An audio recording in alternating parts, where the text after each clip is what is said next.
tarde a todos. Agradeço à comissão organizadora do Copa pelo convite. Agradeço também à professora Roseni, que ela foi extremamente importante na formação dessa minha aula, na confecção dessa aula. Muito obrigado. Foi me pedido para conversar com vocês sobre prevenção e tratamento da hipotermia no trauma. Vou confessar a vocês que eu tive que dar uma boa estudada no assunto, porque é um assunto que até fiquei meio surpreso na literatura. Eu até estudo bastante hipotermia, como vocês foi falado, fiz mestrado e doutorado, mas no trauma realmente foi um desafio para mim, e como eu falei, a professora Roseni me ajudou bastante. Eu resolvi falar um pouquinho das definições. Eu acho que sempre vale a pena lembrar que normotermia é a temperatura que o nosso corpo tenta se manter durante todo o dia e à noite também, em torno de 36,5 a 37 graus e meio. Definições de normotermia e hipotermia leve, moderada e grave. Abaixo de 36 já é considerado hipotermia leve, abaixo de 34 hipotermia moderada e abaixo de 32 hipotermia profunda. O que acontece, como que isso é gerenciado no nosso corpo, né? O hipotálamo recebe informações da pele, dos tecidos profundos, da coluna do sistema do espinhal nosso, interpreta todas as informações, tem interferência de anestesia, da idade, o ciclo menstrual da pessoa, das mulheres, medicações, álcool, ciclo circadiano no final do dia, perdão, na madrugada, é o momento que a gente está com menor temperatura do corpo, e isso tudo vai desencadear uma resposta, que pode ser comportamental, como está aqui, pode ser sudorese, pode ser vasoconstrição, pode ser tremor. Depende do que está acontecendo, depende da informação que ele recebe. Em cima disso, a gente tem as perdas de temperatura naturais. Hoje, durante todo o dia, a gente transpira, a gente perde por irradiação, por condução, quando a gente senta num lugar mais frio, por convecção naturalmente, principalmente quando tem um vento mais forte, é um ambiente onde tem um fluxo maior, e a evaporação na respiração, da pele, por todos os sistemas. Na cirurgia e no trauma, ainda mais no trauma, a gente tem uma perda ainda maior por causa do próprio trauma, pela própria lesão, pela própria perda de sangue, que eu vou comentar com vocês. Quais são os principais fatores... Caiu de vez agora o negócio. Só um minutinho, gente, senão depois vão falar que eu quebrei. Agora ficou mais nervoso o negócio, eu vou vir até um pouco mais para cá.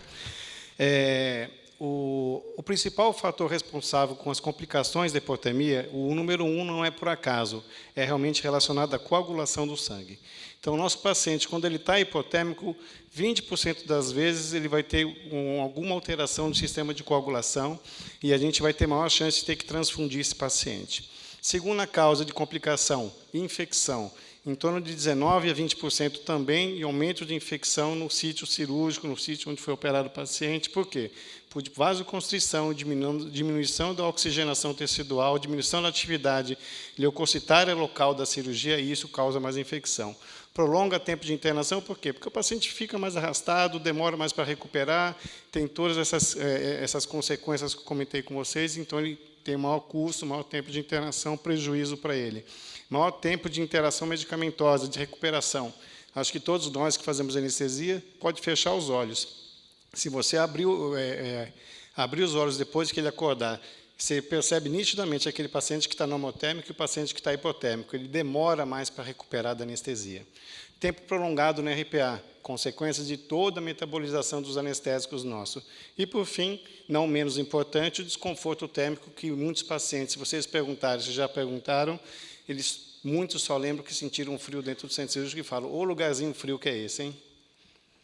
Aqui tem alguns trabalhos, obviamente eu não vou me deter em nenhum, mas todos mostrando complicações relacionadas à hipotermia, e são trabalhos prospectivos, com impacto, mostrando que realmente paciente hipotérmico, quando você compara com o paciente normotérmico, ele vai apresentar todas aquelas complicações que eu comentei com vocês. Isso aqui foi um trabalho que até a professora me encaminhou, falando o seguinte, hipotermia é bom? Pode ser que seja para controlar a pressão intracraniana do paciente, hipotermia leve, curto prazo, longo prazo, pode ser que sim. Será que ela tem impacto quando você faz hipotermia no seu paciente? Será que ela tem alguma relação com as complicações? Aqui em cima fala que talvez sim. Então, não está confirmado, mas na hora que você leva o seu paciente à hipotermia pensando num bem, proteção cerebral nele, mas pode ser que você tenha alguma outra complicação. Não dá uma resposta certa, ele sugere novos trabalhos, mas fica a fumaça aqui, talvez. Na hora que você protege de um lado, você complica de outro. E, por fim, essa recomendação que foi que me baseei bastante, né, no transcorrer da aula, que ela nos até sugere um protocolo do que nós podemos fazer no nosso hospital, adequando-se ao nosso hospital, à nossa realidade, com o paciente de trauma, para que nós evitemos com que ele tenha hipotermia desde o momento que ele está no atendimento até o momento que ele chega para a gente na cirurgia e no transcorrer da cirurgia também. Bem, então, existe uma relação, com certeza existe, com relação à hipotermia e o paciente com trauma, aonde estão os principais fatores? Perda de sangue volumosa, a ferida, ou seja, a agressão do trauma em grande extensão, isso faz com que perda de sangue, tenha perda de calor no local da ferida, e o próprio trauma propriamente dito, cerebral, que isso também causaria mais ainda prejuízo por causa do descontrole do hipotálamo. Existem vários trabalhos mostrando também que existe correlação quando o paciente ele é intubado na situação de pré-hospitalar, ou seja, a gravidade é maior desse paciente, quando ele chega com instabilidade hemodinâmica, quando ele tem o seu Glasgow baixo, quando ele tem hipotensão associada. Então, isso tudo eles correlacionam ao grau à gravidade do nosso paciente, e isso também está relacionado às complicações e à hipotermia. Ele comenta que existe 2/3 dos pacientes que estão em situações graves, eles chegam hipotérmicos no centro cirúrgico, que no momento da reanimação é negligenciada a temperatura do paciente muitas vezes, e muitas vezes a gente fica tratando uma coisa, e se você começar a aquecer esse paciente, talvez ele ajude a recuperação e até a reversão dessa parada do paciente.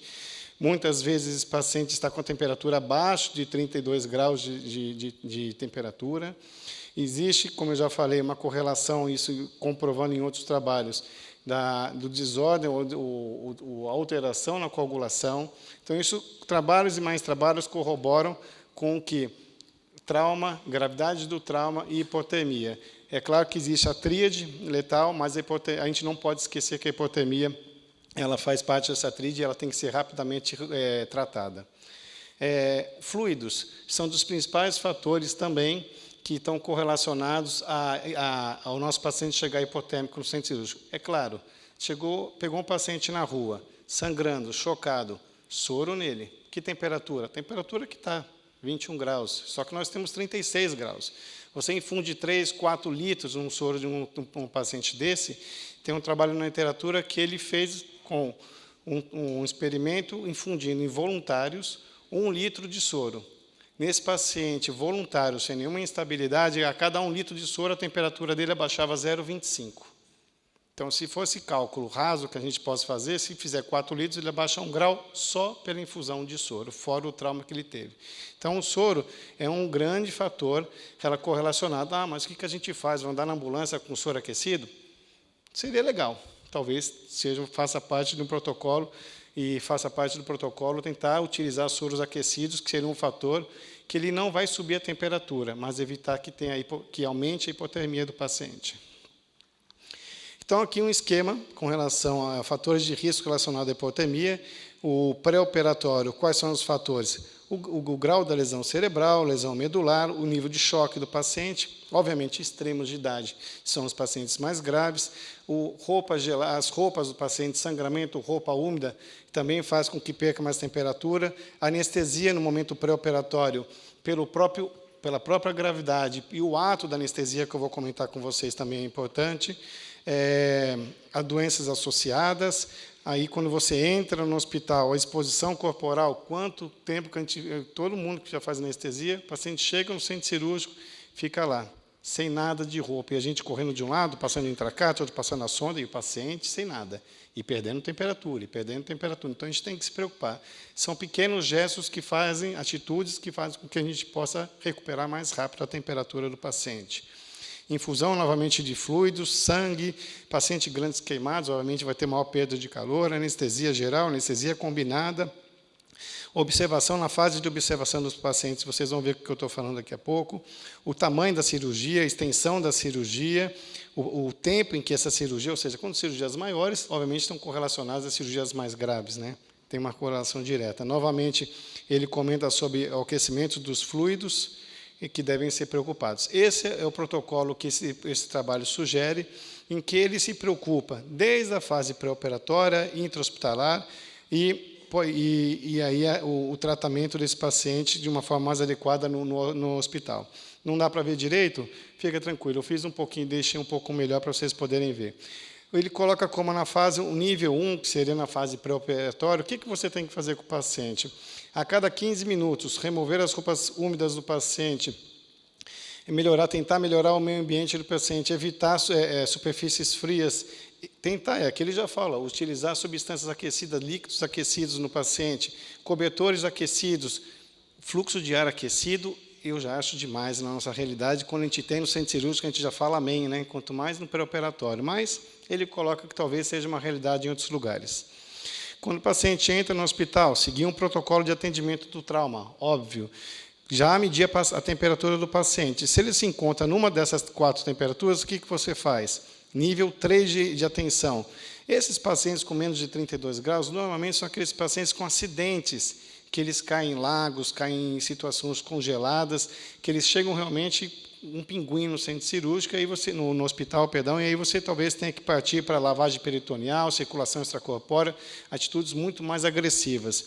Pacientes cirúrgicos, os pacientes de trauma nossos, principalmente, eles se enquadrem aqui, entre 32 a 34 graus.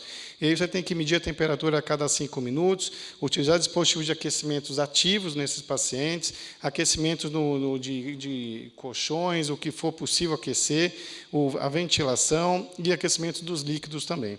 E se ele estiver acima de 36 graus, continuar monitorizando o paciente. Olha, você veja que eles continuam falando para infundir solução aquecida, por quê? Mas já não está a 36? Hoje, os conceitos mais atuais, as pessoas que falam mais sobre hipotermia, eles falam que o ideal não é chegar em 36, é tentar bater 37 graus de temperatura. Por quê? Porque lembra que eu falei que a temperatura do nosso corpo é 36,5 a 37,5? Então, 37 graus, se a gente ter isso como objetivo, a gente está trabalhando com o organismo na situação normal dele, e não 36. O que a gente tem de monitor? Tem monitor para anestesia geral, monitor para anestesias regionais, os que não são recomendáveis. Eu vou comentar um pouquinho de cada um deles para vocês rapidamente. Evidência com relação aos monitores, o que é recomendável? Monitor de artéria pulmonar, o Swan Ganz, ninguém vai colocar num paciente aleatoriamente, mas ele é o nosso melhor monitor.